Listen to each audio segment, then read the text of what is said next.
Friends, our service is about to begin. I would ask if you have a cellular device to please turn it to the off position.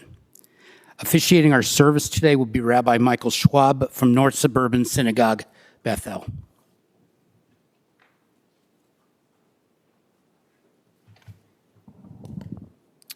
Thank you so much on behalf of the family for coming to honor the memory of Marian Raphaeli. And I want to extend my condolences to the entire family, to Robin and Michael, to Alan and Kim, to Zachary, to Shira, to Jacob, Jenna, and Rachel, and her sister Esther as well. And anybody else who knew her, I extend my condolences. I know this is a difficult loss. I want to share a few psalms and prayers in her memory before we hear some words of honor and condolence from the family themselves.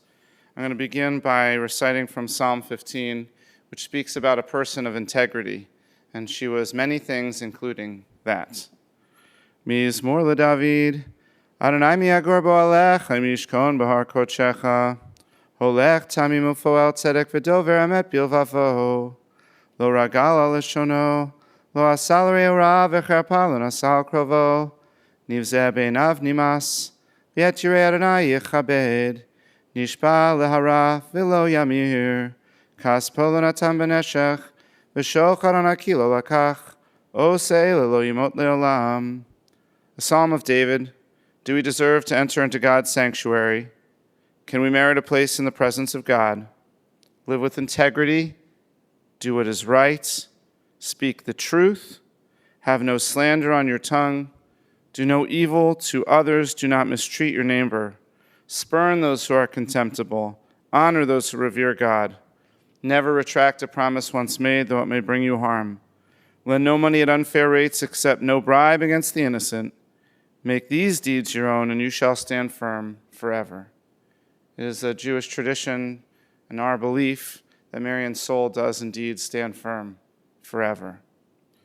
I'm now going to recite from Psalm 23, a traditional psalm, and inside the service folders there's the English, and if you'd like to read along with me in the English after I chant in the Hebrew, I would invite you to do so.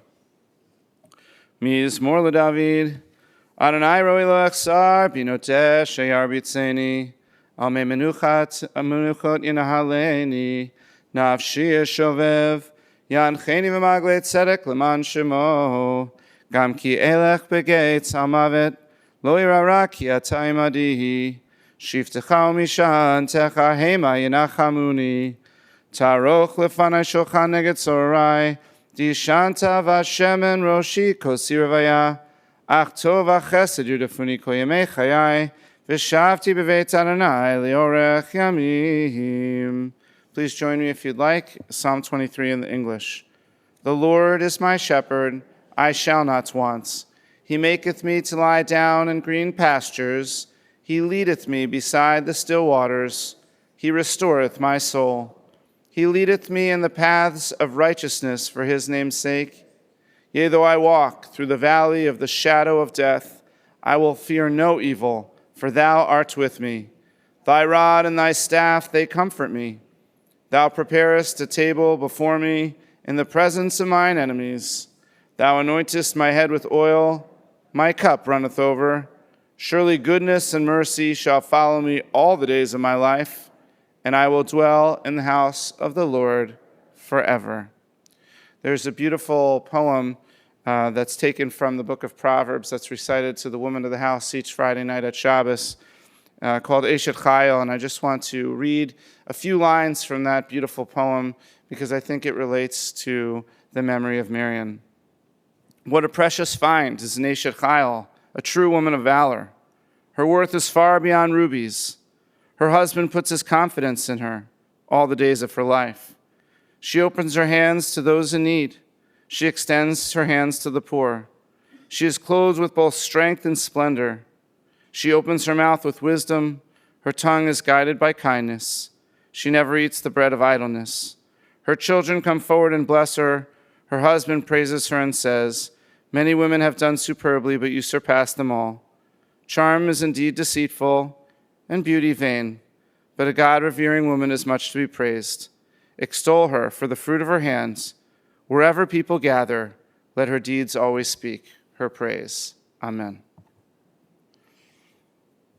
One last reading before I introduce the family.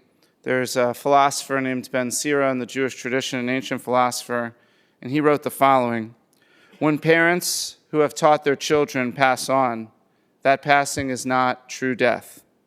As long as the child lives, and even more so grandchildren, there is always a part of that parent that can never die. When alive, a parent rejoices with her children, and in death, that parent will not grieve, for she knows that her legacy will be passed down from generation to generation, l'dor vador. Amen. I'm now going to call up Robin to share some words about her mother.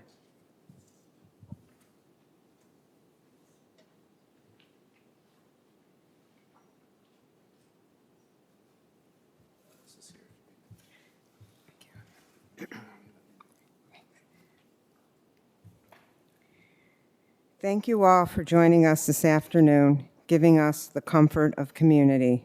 Special thanks to Rabbi Michael Schwab for conducting a beautiful memorial service. Colin Murray Parkes, a British psychiatrist, said, "The pain of grief is just as much a part of life as the joy of love." Never has it rung so true to me as I remember my mother, Marian, today. Mom was a fighter from day one. Born 2 months premature in 1937, she prevailed and grew into a beautiful, smart, and sweet child. The Sherman family folklore, passed down from preceding generations, have always said Mom was the apple of my grandparents' eyes, and though the baby of the family, she was fiercely independent. "I want to do it myself" seemed to be her mantra, and that is how she carried herself throughout her life. As a young girl, Mom developed a love for Judaism, undoubtedly inspired by her parents. As a junior in high school, Mom learned about a scholarship to go to Israel for the summer. Mind you, this was 1954. Israel was a nascent country and decades away from becoming a startup nation. All the better, thought Mom. Determined to learn Hebrew, she transferred from Senn High School in West Rogers Park and took the bus to Von Steuben in Albany Park, where Hebrew language was offered.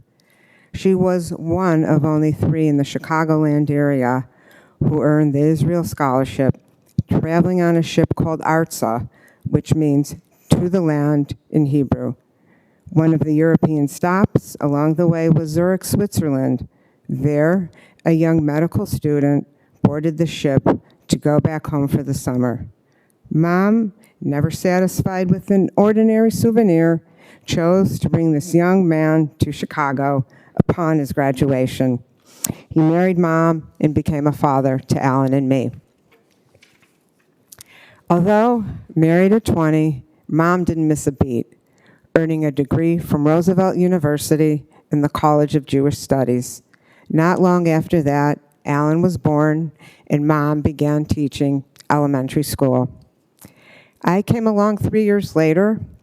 Our father finished his residency, and Mom stayed at home to raise us. She filled our home with the love of learning, reading, music, and Judaism. Every Friday night was Shabbat, and no nibbling at the challah until we said the blessings. We took trips to the Skokie Public Library and marveled at its expansion over the years, maybe solely to accommodate Mom's love of reading. Mom taught us to be kind, polite, respectful, work hard, and to never take shortcuts. These grounding messages were always enveloped in hugs and kisses. Above all else, her love for us was unconditional, and her belief in us was unrelenting. She instilled in us the confidence to do and try anything.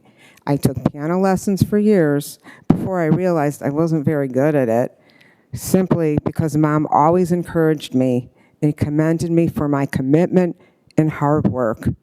She made me feel like Beethoven. Years later, I discovered she kept every single article that I had ever written from my high school, college, and professional newspapers. Mom wasn't a gambler, but she always told us to bet on yourself. The returns will always be great. Mind you, she was never a fan of trophy culture. If she thought something was inappropriate for her children, she didn't give in, and you could never convince her to change her mind. If I didn't like something, she would respond, "I don't remember asking you for your opinion." Oh, did I mention Mom earned her master's degree attending part-time at night while caring for her children full-time during the day? After all, why stop with a double bachelor's? After I left for college in 1979, Mom moved to Fort Lauderdale, Florida, to be with my grandparents. She did what they call today reinventing yourself. Her bridge game blossomed, and she fulfilled her goal of becoming a life master, competing in duplicate bridge tournaments throughout Florida. In Florida, Mom worked as a director of volunteer services and patient relations at Coral Gables Hospital. She recruited and scheduled over 100 volunteers at a time, coordinating age, interest, and talents to best serve the hospital and make the experience meaningful. Foreseeing the change in healthcare, Mom pivoted and began working for the JCC in Plantation as Director of Adult Services. There, she revamped the adult course offerings, putting a curriculum together featuring programs such as Tai Chi, drop-in political discussions, Israeli folk dancing, and hip-hop, to name a few. She planned trips to the theater and the casino, all while dealing with cantankerous New Yorkers. Mom often returned to Chicago for graduations, Thanksgiving, Jewish holidays, and special birthdays. She dearly loved her grandchildren, Zachary, Shira, Jacob, Jenna, and Rachel, and enjoyed taking them to Nickel City, Harry Potter movies, and Disney musicals. Of course, no visit with her family was complete unless you joined her in baking her famous Hungarian butterhorns. As the years passed, Alan and I repeatedly suggested that Mom move back to Chicago, and the answer was a resounding no. She loved her life in Florida. Eventually, realizing that she could no longer care for herself alone, Mom moved back to Chicago, to Whitehall. We were thrilled. For the first time in 37 years, we were back together with our beloved Mom and Softa. Whitehall started a whole new chapter with new family traditions, such as Shawarma Wednesdays, listening to Jan the piano player, Sunday dinners at my house, binge-watching Curb Your Enthusiasm. Diagnosed with aphasia, Mom's ability to speak gradually diminished, but her cognitive skills remained. With a book in her hand and a smile on her face, Mom knew what she wanted, and watch out. She had a front row seat in the dining room and command of the TV. Without going into too much detail, there were news stations she liked and politicians she strongly disliked. Not a huge surprise, Mom was appointed president of the Residents' Council. She campaigned for the Marquee Network to watch Cub games, having both the support of the residents and the staff. Like a true politician, she reached across the aisle and got management to agree. Everyone knew, respected, and adored Mom, from the nurses to the life enrichment staff to the CNAs to the weekly piano player. She even created friendships with the valet and the maintenance man. Each time I had to leave our visits, Mom always said, "I love you," and told me to drive carefully on my way home. Just like at birth, Mom fought for 9 years, far outlasting the medical predictions. Eventually, she lost her fight and succumbed to pneumonia. During her final week, Mom was surrounded by her family with multiple visits by staff members who came to her room simply to tell her how much they loved her, tearing up while sharing with us a good Marian story. Appreciation to Sheila R., Dotsie, Gil, Azure, Mara, Bon, Dorothy, Nita, Paulina, and Abel, all of whom created a wonderful community for Mom at Whitehall, and a deep appreciation to Mom's incredible private caregiver, Sheila Bagara, who provided Mom with exemplary support, attention, friendship, and love, especially as her needs became greater. I still picture them watching Adam Sandler movies together on Mom's tablet. To my brother Alan, we have worked together so well for the past 9 years to ensure that Mom had the best quality of life she so richly deserved. Seeing us together for these years was the biggest gift we could give Mom, and we did it. Thank you. Mom, now that you're in heaven, I hope you are playing bridge, watching Cub games, and debating politics as you join Grandma and Grandpa. Mom, I love you with all my heart. Please drive carefully.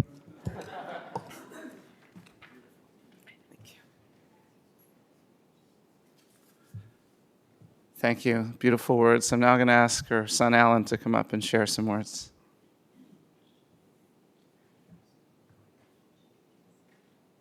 Watch the step. I'm going to be where you are soon, having surgery. You too?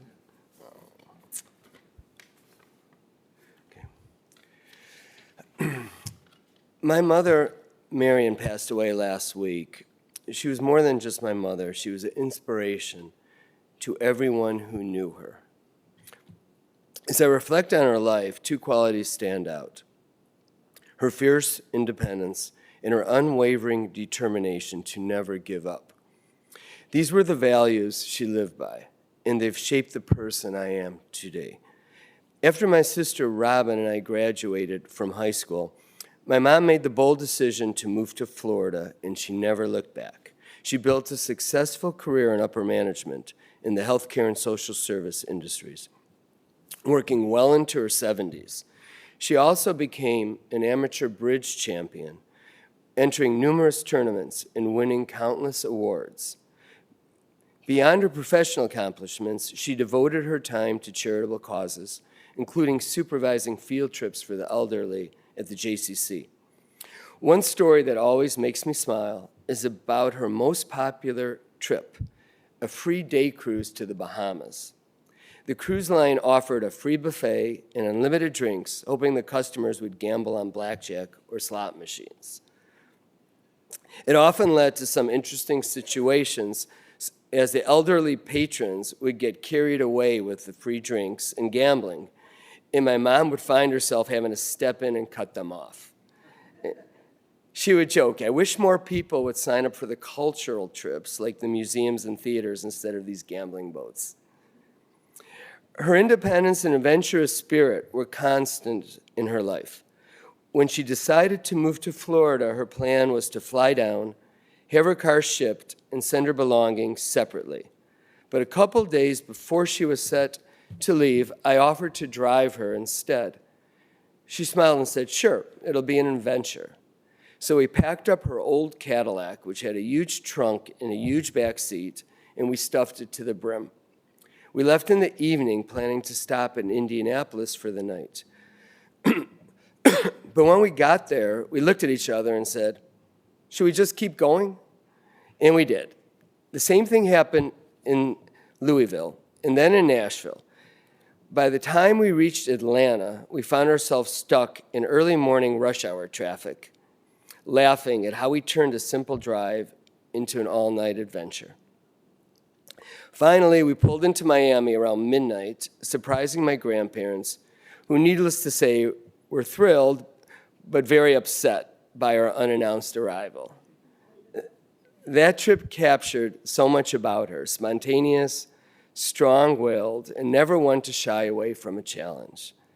Florida became her home, and she loved it there. When I often visited, she was always excited to play the role of tour guide, showing me the best of South Florida. She took me on so many adventures. South Beach, when it was just a quiet, rundown Art Deco district, and she predicted its revival.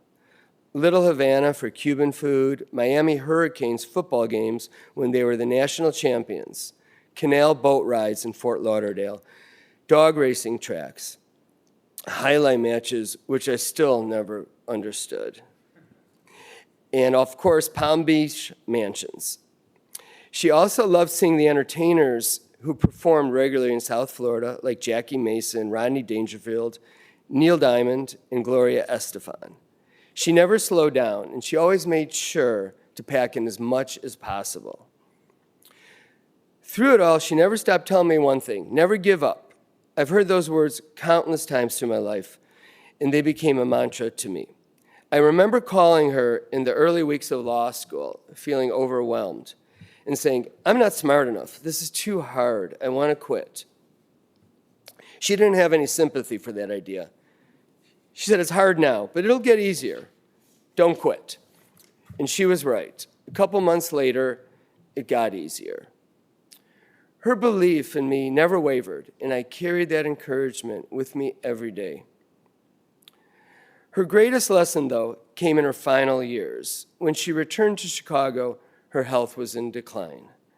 But with the help of incredible healthcare workers at Whitehall, her private nurse Sheila, and especially Robin, she fought with everything she had.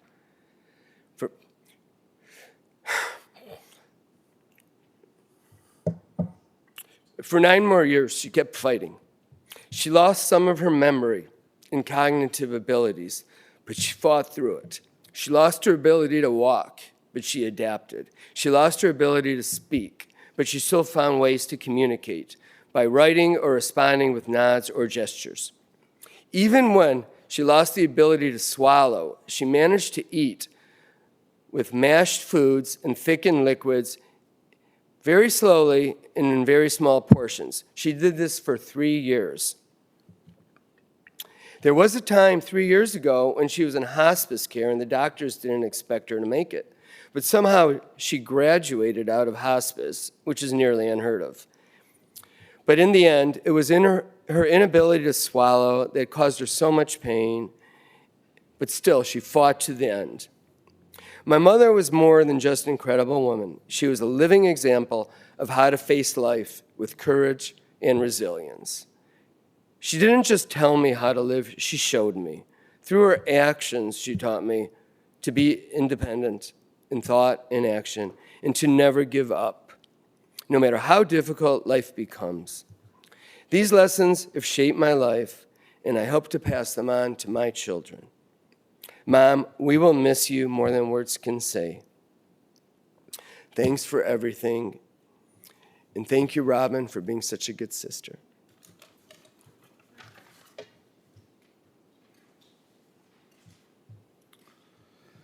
Now I'm going to start to call upon the next generation. I'm going to call Zachary to say some words about his grandmother.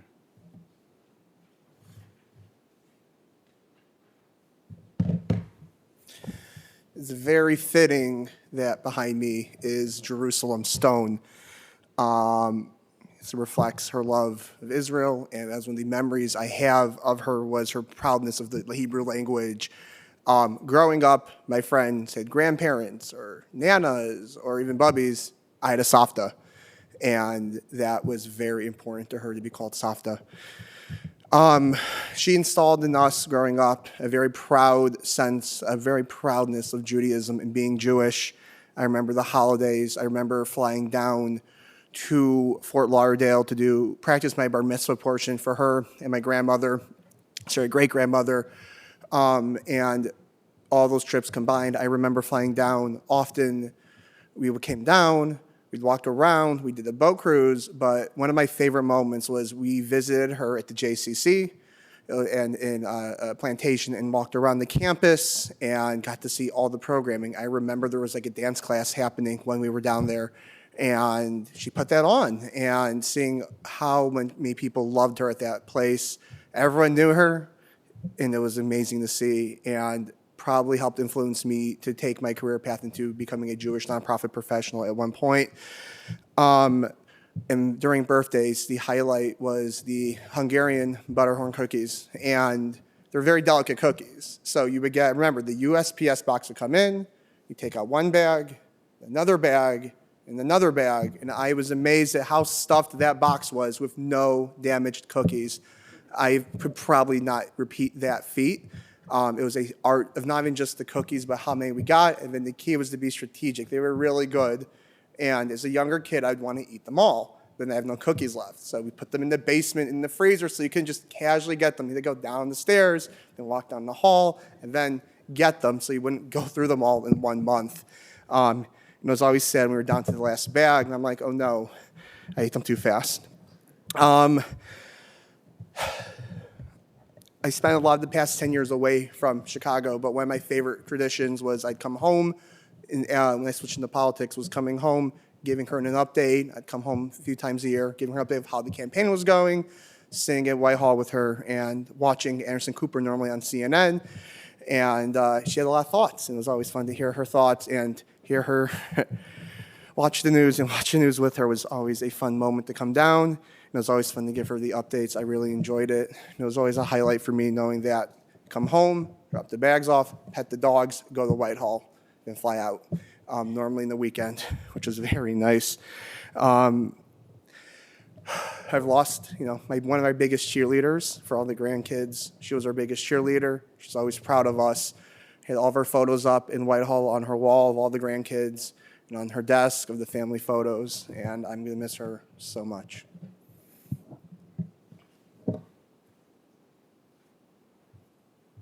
Now I'm going to call on Shira to say some words about her Savta.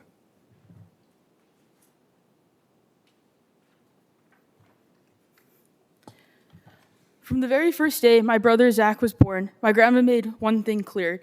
She wanted to be called Savta. Not Grandma, not Nana, not even Bubby, but Savta. The name Savta captured who she was, a loving, devoted, and immensely proud grandma with Judaism at the center of her life. Savta was endlessly proud of her children and grandchildren. Her home was filled with family photos, and she carefully kept every letter, homemade card, and program for milestone events, from my Bethel preschool graduation to my mom and Uncle Alan's law school graduations. Her face lit up every time I would come to spend time with her at Whitehall. We were so fortunate to have her so close by these past 9 years. I was able to visit her often and enjoyed every minute, from our Wednesday dinners, listening to the piano player at Whitehall, while eating Mizrahi shawarma sandwiches, to joining her for Passover Seders, shaking the lulav at Sukkot, and especially hearing the shofar on Rosh Hashanah. My Savta's Judaism shined through in so many ways. When I was little, she always gave me bracelet-making kits, but not just any kits. She picked out the kits with Hebrew letter beads so that I could spell out my name, Shira, in Hebrew. Savta also embodied one of Judaism's most important mitzvot, kibud av va'em, honoring one's parents. She was deeply devoted to caring for my great-grandmother in Florida. Later in her life, I saw that same devotion reflected back in the way my mom and Uncle Alan cared for her. Their love for her and their devotion to her have continued even after she passed away. This past Thursday, we honored her wishes to be buried next to her parents in Florida. Standing and reciting Kaddish in front of their 3 graves together was a moment that truly brought her life and legacy full circle. Savta, I love you. Thank you for being the wonderful, caring, and devoted Savta that you have been all my life. May your memory be for a blessing.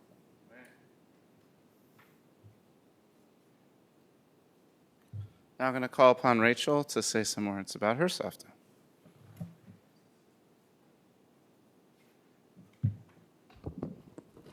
Thank you all for being here to honor my Savta. She was kind, she was fun, and she had a way of making every moment brighter. I'll always remember our trips to Florida. Some of my favorite memories were visiting her for matzo ball soup and skirt steak, the one and only Inverary Diner, sharing stories, the flea market, and the cookies. No one baked them quite like she did. What I admired most about her was her intelligence and curiosity. She could light up a room with a question, a fact, or a thoughtful insight. She encouraged me to keep learning and exploring. When dementia clouded her days, she never stopped smiling when she saw me.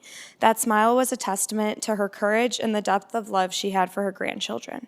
Savta, your kindness, your laughter, and your bright mind will live on in us. We'll carry your memory in our hearts, and we'll keep baking, keep talking, and keep trying to make the world a little kinder, just like you did.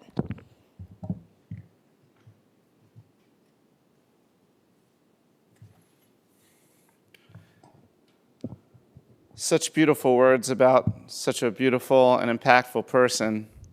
I didn't have the pleasure of knowing her that well, but I was really moved by everything that was said about her and was happy to hear so much about her life, as I'm sure many of you have. I'm not sure how many of you realize this, but today in the Jewish calendar is Rosh Chodesh. Rosh Chodesh means it's the new month, celebration of the new month. And in Jewish tradition, the celebration of the new month was always seen as a special holiday for Jewish women.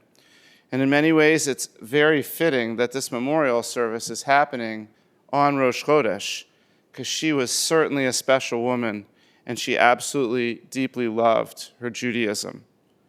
As you heard, from an early age, she proactively sought out Jewish experiences, seeking out the learning of the Hebrew language, seeking out experiences in Israel. I still, from when Robin told me that she took this boat, to Israel, I mean, that is dedication. We can fly in a matter of hours, and she was on a ship. Now, you're right, she did pick up an important souvenir along the way, but at the time, she didn't realize that life-changing event was going to happen to her, and she made such an effort to connect with the land of Israel. Seeking out a Jewish studies program, and then later in life, when she transitioned jobs to working for the JCC, and raising her kids and grandchildren to be proud of their Jewish heritage and to value their savta and what it means to have a proud Jewish grandmother. I was also very touched to kind of hear and witness what an impact she made on her family's lives and how treasured she was by each family member, how she connected with them and somehow provided real inspiration in each of their lives. That's special. And the fact that she was respected by all the people that were around her, beloved by family, friends, and neighbors, it's really an accomplishment. I was also very moved by how courageous she seemed and strong that she was to fight through all of the different challenges physically that she encountered. And it is pretty incredible how she beat the odds that were given to her by all of the medical professionals. And I know that the family very much valued that extra time with her, even though it was hard, probably very hard to see her that way. And as somebody who embarrassingly also likes watching Adam Sandler movies, good for her.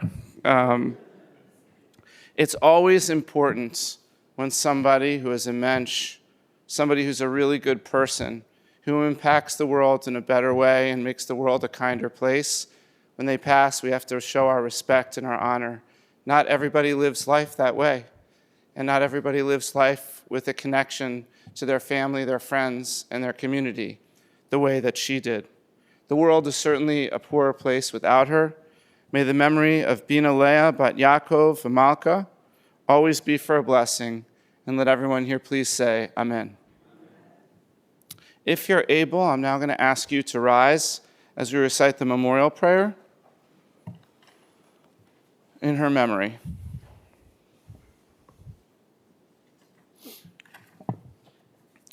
Elohai slichot, chanun rachul merach apayim v'rav chesed amatzei chapara pesha, v'akravat yesha menucha nechona tachat kanfei hashchina.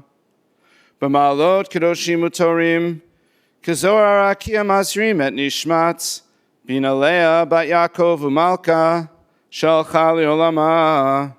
Ana balarachamim, zochra la letova, kol zechuyotea v'tzidkotea b'artzot ha'chaim, uvtach la sharei tzedek v'ora, sharei chemla v'chanina, b'seiter kanafecha hastireh l'olamim, utzror b'tzor ha'chaimim et nishmata, Adonai unachalata, v'tanuch b'shalom amishkava, v'nomar amen. God of forgiveness, you are gracious and compassionate, patient and abundantly kind. Grant infinite rest in your sheltering presence among the holy and the pure to the soul of Bina Leah bat Yaakov u'Malka, Marian Raphaeli, who has gone to her eternal home.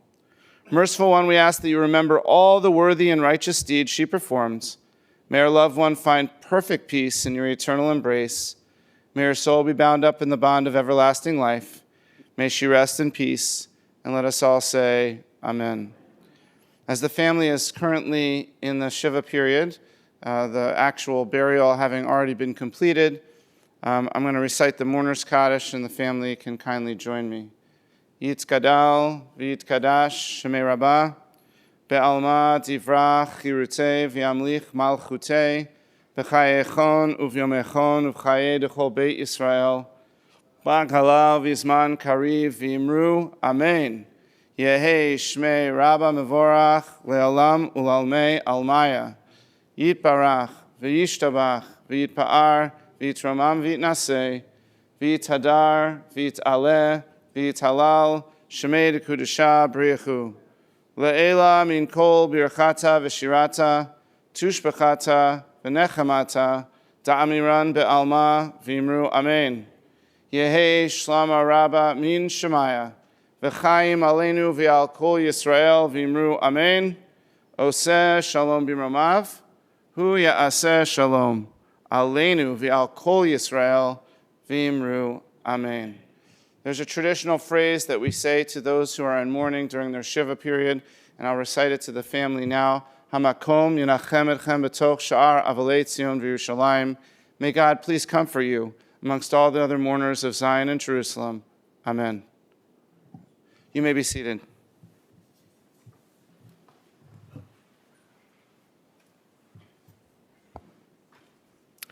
Shiva will take place today at Max and Benny's, 461 Waukegan Road in Northbrook. That'll be today from 5 p.m. until 9 p.m. and Monday from 5 p.m. until 9 p.m. Memorial contributions can be made to Hadassah Midwest. That's 40 Wall Street, 8th floor, New York, New York, 10005. That information is available on your folders. At this time, I'd ask everyone to please rise again as the family is escorted from the chapel.